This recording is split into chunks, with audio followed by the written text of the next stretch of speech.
జగన్ రెడ్డి మళ్లీ సీఎం కావడం పక్కన పెడితే ఏపీలో ఆయనకు ప్రతిపక్ష హోదా అయినా దక్కుతుందా అనే పరిస్థితి కనిపిస్తుంది. జగన్ రెడ్డి ఏపీలో చేస్తున్న అరాచక పాలనతో విసిగిపోయిన ప్రజలు ఆయనను ఎప్పుడు వదిలించుకుందామా అని చూస్తున్నారు. అందుకే ఎన్నికలు ఎంత త్వరగా జరిగితే అంత మంచిది అనే మూడ్ లోకి ఏపీ ప్రజలు వచ్చి ఉన్నారు. ఈ దశలో జగన్ రెడ్డిపై మనం అనుకుంటున్నవి నిజం అనే విధంగా ఇండియా టుడే లేటెస్ట్ సర్వే తేల్చి చెప్పింది. జాతీయ మీడియా సంస్థ ఇండియా టుడే లేటెస్ట్ సర్వేలో జగన్ రెడ్డి పాపులారిటీ బాగా తగ్గిపోయినట్లు తేలింది. దేశంలో ప్రజల్లో సీఎంలకు ఉన్న ఆదరణను అంచనా వేసేందుకు ఈ సర్వే జరిగింది. టాప్ 10 సీఎంలను వెల్లడించగా ఆసక్తికరమైన ఫలితాలు వచ్చాయి. అందరికంటే ఎక్కువగా పట్నాయక్ 52.7% ప్రజాదరణ రేటింగ్ తో అగ్రస్థానంలో నిలిచారు. ఈ జాబితాలో ఉత్తరప్రదేశ్ ముఖ్యమంత్రి యోగి ఆదిత్యనాథ్ 51.3% పాపులారిటీ రేటింగ్ తో రెండో స్థానంలో నిలిచారు. అస్సాం సీఎం హిమంత బిశ్వా శర్మ మూడో స్థానంలో నిలిచారు. బిశ్వా శర్మ 48.6% రేటింగ్ ను పొందగా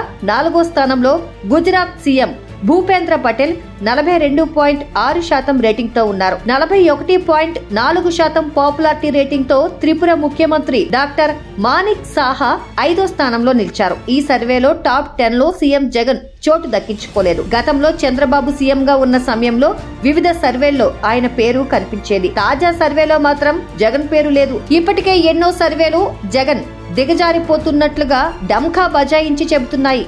సర్వే సంస్థ ఏదైనా జగన్ కు అనుకూలంగా ఒక్క నివేదిక కూడా రావడం లేదు. ఇలాంటి పరిస్థితుల్లో విడుదలైన పాపులర్ సీఎంల జాబితాలో కూడా జగన్మోహన్ రెడ్డి సహజంగానే చోటు దక్కించుకోలేకపోయారు. టాప్ 10 సీఎంల జాబితాలో దాదాపు 30% రేటింగ్ దాటిన సీఎంలు అందరినీ ప్రకటించారు. తెలంగాణ సీఎం రేవంత్ రెడ్డి సీఎంఐ కేవలం 2 నెలలే దాటినందున ఆయన్ని పరిగణలోకి తీసుకుని ఉండకపోవచ్చు. కానీ గత 5 ఏళ్ల నుంచి ఏపీని పరిపాలిస్తున్న జగన్ పేరు లేకపోవడం చూస్తే ఆయనకు కనీసం 30% ప్రజాదరణ కూడా లేదని అర్థమవుతోంది. దీన్ని బట్టి వచ్చే ఎన్నికల్లో ఆయనకు 30% ఓట్లైనా వస్తాయా అనే అనుమానం కలుగుతోంది.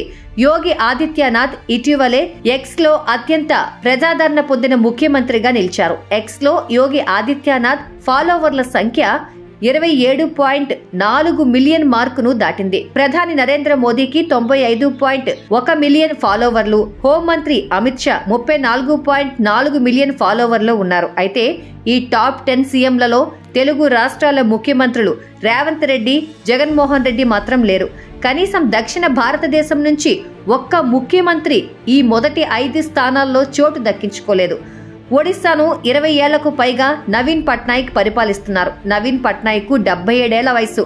ఆయన 2000 మార్చి నెలలో ఒడిశా సీఎంగా బాధ్యతలు చేపట్టారు. అప్పటి నుంచి పదవి నుంచి దిగిపోకుండా ఆ పదవిలో కొనసాగుతున్నారు.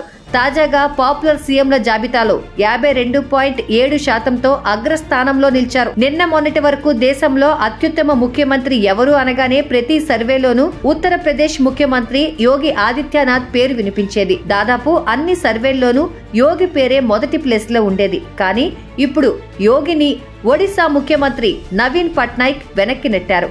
జగన్ రెడ్డి చెబితే దాడులు చేసే సైకోలు, జగన్ రెడ్డి చెబితే చట్టాన్ని కూడా ఉల్లంఘిస్తున్న పోలీసులు, ఈ విషయాలు మరీ ముఖ్యంగా తెలుసుకోవాలి.